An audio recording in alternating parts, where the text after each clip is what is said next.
I am going to explain about the information related to the hormone auxin. You know, auxin is a growth promotory hormone, very important functioning hormone. Auxin chemically क्या होता है, indole compound होता है, ये पहले हम बता चुके हैं. तो अब ऑक्जिन वर्ड कैसे आया? एक्चुअली ऑक्जिन वर्ड जो है ना ग्रीक के ऑक्जेटिन से डिराइव्ड है. And in Greek auxein means growth. And this term auxin was introduced by the scientist Kogl and Smith.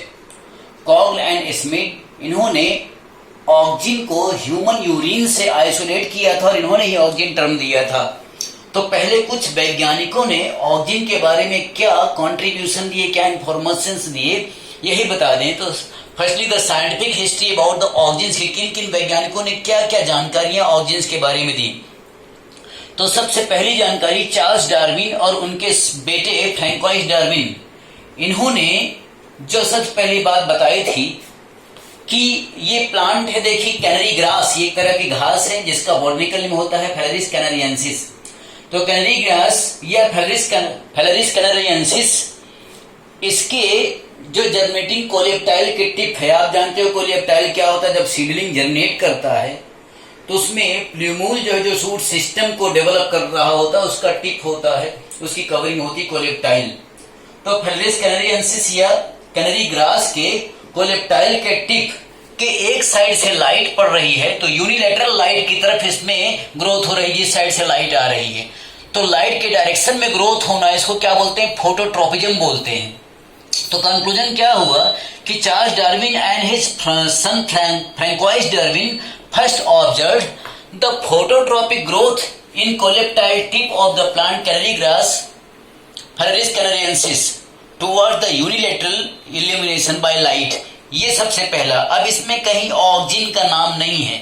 ये जो इनका ऑब्जर्वेशन था कि लाइट इधर से आ रही है, उधर ही कोलेप्टाइल टिप जो है ना इस कैनरी ग्रास का क्यों ग्रो कर रहा है, फोटोट्रोपिज्म क्यों हो रहा है, बस अब आगे ये बताना होगा. तो फिर अगले साइंटिस्ट आते हैं बॉयसन जेनसन. बॉयसन जेनसन का कॉन्ट्रीब्यूशन ये था कि इन्होंने ये बताया कि जो फोटोट्रोपिज्म हो रही कैनरी ग्रास फेलरिस कैनरियंसिस के कोलेप्टाइल टिप पे, it is because of certain chemicals. Boyson Jensen only informed that there is certain chemical produced at the tip of coleoptile of the canary grass, whatever observed by the Charles Darwin and Francois Darwin. कि उनके observation की वजह क्या है कि उस tip पे जरूर कोई केमिकल सिंथेसाइज हो रहा होगा, यही बताया. और वो केमिकल क्या है ये सब कुछ नहीं बताया अभी बॉयसन जेनसन ने. फिर अगले साइंटिस्ट आते हैं एफ.डब्ल्यू. वेंट. एफ.डब्ल्यू. वेंट ने, इन्होंने सबसे पहले जो है ओट जई, जिसका बॉटनिकल नेम क्या है, अवेना. तो ओट या अवेना का सीड जर्मिनेट किया और उसके कोलेप्टाइल टिप को ऑब्जर्व किया और उसको भी देखा कि उसमें जो है फोटोट्रोपिज्म हो रही है, यानी लाइट की तरफ ये अवेना ओट का भी सीडलिंग का कोलेप्टाइल टिप वो ग्रो कर रहा है, फोटोट्रोपिज्म इसमें भी हो रही है. तो फिर इन्होंने उस केमिकल को आइसोलेट करके बाहर निकाला. और कहा जाए तो एक्चुअल डिस्कवरी किसने की, एक्चुअल डिस्कवरी का ये जो एक ऑनर है ये एफ.डब्ल्यू. वेंट को ही मिलना चाहिए, क्योंकि इन्होंने बायो एसिड टेस्ट भी बहुत अच्छा परफॉर्म किया था ऑक्जिन का, जो हम आगे बताने वाले हैं. तो इन्होंने बताया कि अवेना में भी ऐसा ही ऑब्जर्वेशन हुआ, यूनिलैटरल लाइट की तरफ फोटोट्रोपिज्म हुआ, और वो किसी केमिकल की वजह से ये चीज बॉयसन जेनसन ने बताया था, लेकिन उस केमिकल को आइसोलेट किया, बाहर ले आया, ये कौन किया, एफ.डब्ल्यू. वेंट ने. अब अगली बात कि जो isolated chemical by the F.W.. Went, इस केमिकल का नाम इन्होंने रखा कॉगल एंड स्मिथ ने, और इन्होंने ही उस केमिकल का नाम रखा ऑक्जिन. और ऑक्जिन जो कि ग्रीक टर्म ऑक्जेटिन से डिराइव्ड है, जिसका मतलब क्या होता है, ग्रोथ. और ह्यूमन यूरिन से भी इस ऑक्जिन केमिकल को कॉगल एंड स्मिथ ने ऑब्जर्व किया था, आइसोलेट किया था. अब ह्यूमन यूरिन में ये कहां से आया, जाहिर है कि इंसान ने जो प्लांट प्रोडक्ट सब्जियां खाई होंगी तो उसके टिप पे जो है ऑक्जिन रहा होगा और वो यूरिन में निकलता हुआ पाया गया. फिर ये तो रही कुछ साइंटिफिक हिस्ट्री की किस साइंटिस्ट ने ऑक्जिन के बारे में क्या जरूरी जानकारियां दी. कुछ ऑक्जिन्स नेचुरली प्रोड्यूस होते हैं. अब देखो आप, नेचुरली प्रोड्यूस ऑक्जिन में सबसे महत्वपूर्ण डोमिनेंट ऑक्जिन कौन है, इंडोल एसिटिक एसिड, जिसका प्रिकर्सर होता है ट्रिप्टोफैन एमिनो एसिड. आप ध्यान रखोगे कि by the precursor tryptophan amino acid, ये इंडोल एसिटिक एसिड जो ऑक्सिन होता है, इसको कहा जाता है कि ये यूनिवर्सल नेचुरल ऑक्सिन है जो कि रूट अपेक्स और शूट अपेक्स पे सिंथेसाइज होता है, और जहां पर भी उसकी ग्रोथ प्रोमोटरी एक्टिविटी की जरूरत होती है वहां पर वो माइग्रेट करके केमिकल स्टिमुलस के रूप में चला जाता है। लेकिन सिंथेसाइज कहां होता है? शूट अपेक्स पे और रूट अपेक्स पे। इंडोल ब्यूट्रिक एसिड जो है ये नेचुरल तो बनता ही है प्लांट्स में, लेकिन सिंथेटिक भी इसको बनाया गया है, इंडोल ब्यूट्रिक एसिड। अब देखिए कुछ ऑक्सिन्स जैसा इफेक्ट करने वाले जो टोटली सिंथेटिक केमिकल ऑक्सिन्स बनाए गए, उनके क्या एग्जाम्पल हैं? एक तो नैप्थलीन एसिटिक एसिड NaA, ये सिंथेटिक ऑक्सिन होता है। 2,4-डाइक्लोरोफेनॉक्सी एसिटिक एसिड जिसको कि शॉर्ट में 2,4-D ये कह दिया जाता है, एंड 2,4,5-ट्राइक्लोरोफेनॉक्सी एसिटिक एसिड जिसको कि 2,4,5-T इस तरह से लिखा या बोला जाता है। ये एग्रोकेमिकल हर्बिसाइड्स के रूप में भी इस्तेमाल होते हैं, लेकिन इनमें ऑक्सिन जैसी भी एक्टिविटी होती है और ये फैक्ट्री में प्रोड्यूस सिंथेटिक ऑक्सिन्स होते हैं। अब देखिए यहां पर एक हेडिंग टर्म हमने लिखा हुआ बायो एसे टेस्ट। बायो एसे टेस्ट का मतलब क्या होता है? किसी सब्सटेंस का इफेक्ट प्लांट या उसके पार्ट के ग्रोथ इफेक्ट्स क्या होते हैं ये असेसमेंट करना, इसको बोलते हैं bioassay test. Bioassay test is simply that test which is used to measure the effect, to observe the effect of any substance on the plant or its parts, खासकर growth activities में। और ये growth effects आने में कितना concentration इस substance का चाहिए, ये भी इसी बायोएसे टेस्ट से ये ऑब्जर्वेशन या कंक्लूजन मिल जाया करते हैं। तो इफेक्ट क्या होगा और इफेक्ट आने के लिए कितना कंसंट्रेशन चाहिए किसी सब्सटेंस का, खासकर हार्मोनल सब्सटेंस का किसी प्लांट पे या उसके पार्ट पे, इसी टेस्ट को बोलते हैं बायोएसे टेस्ट। बायोएसे टेस्ट के जो नाम हैं, एक तो F.W. वेंट ने जो अवेना के कोलेप्टाइल कर्वेचर टेस्ट के परफॉर्म किया, और बॉयसन जेंसन ने भी ऐसा मिलता जुलता एक्सपेरिमेंट किया था। बॉयसन जेंसन का भी हिस्ट्री हमने बताई दिया। और रूट ग्रोथ इनहिबिशन टेस्ट, ये कुछ फेमस बायोएसे टेस्ट हैं। जैसे F.W. Went who was the actual discoverer of auxin, इन्होंने अवेना की कोलेप्टाइल के टिप को काट दिया, उस टिप को ले जाकर के अगार पे रख दिया, अगार के प्लेट पे, और उसमें जो ऑक्सिन था वो डिफ्यूज कर गया अगार में। अब वो अगार जिसमें कि ऑक्सिन केमिकल डिफ्यूज है उसको ले जाकर के फिर किसी ऐसा अवेना जिसको डिकैपिटेटेड यानी जिसका कि पहले एपिकल बड काट दी गई है, उसके पास ले जाकर के वही अगार रखा। तो उन्होंने देखा कि उस अगार में जो ऑक्सिन मौजूद है उसका इफेक्ट पड़ा उस डिकैपिटेटेड अवेना के कोलेप्टाइल पे, टिप पे, कि जिधर अगर या कंटेनिंग ऑक्सिन है उसके अपोजिट साइड में उसमें ग्रोथ देखी जा रही है। तो इस चीज को उन्होंने लैब में भी करके देखा कि ये एक बायोएसे टेस्ट था। अब बताएंगे मेन इफेक्ट्स एंड एक्शन क्या होते हैं ऑक्सिन्स के, जो कि एग्रीकल्चर या हॉर्टिकल्चर या इकोनॉमिक एग्रीकल्चर में इस्तेमाल किए जा सकते हैं। सबसे पहले हमने इफेक्ट लिखा हुआ है कि माइक्रो प्रोपेगेशन और प्लांट प्रोपेगेशन में इनकी ऑक्सिन की हेल्प ली जा सकती है। अब देखिए किस तरह से, कि मान लीजिए कि ये एक कोई स्टेम कटिंग है और इस स्टेम कटिंग से हम प्लांट प्रोपेगेशन करना चाहते हैं, लेकिन ये स्टेम कटिंग है, इस पे अगर छिड़काव कर दिया जाए ऑक्सिन का तो ये यहाँ रूटलिंग इनिशिएशन कर देता है। तो ये स्टेम कटिंग में रूट इनिशिएट कर रहा है, तो ये प्लांट प्रोपेगेशन में हेल्प करेगा क्योंकि ये प्लांट ये आगे ग्रो करेगा। माइक्रो प्रोपेगेशन क्या होता है, वैसे तो 12th में टिश्यू कल्चर का जो एक टॉपिक उसमें पढ़ते हैं कि बिल्कुल माइक्रोस्कोपिक कोई पीस हो प्लांट का जिसको कि एक्सप्लांट कहते हैं, उसको टेस्ट ट्यूब में रख करके और उसमें सारी जरूरी चीजें अवेलेबल करा करके सेल की टोटी पोटेंसी की जो पावर है उसका इस्तेमाल करते हुए पूरा का पूरा जो है प्लांट फुल तैयार कर लिया जाए। 12th में पढ़ते हैं उसको।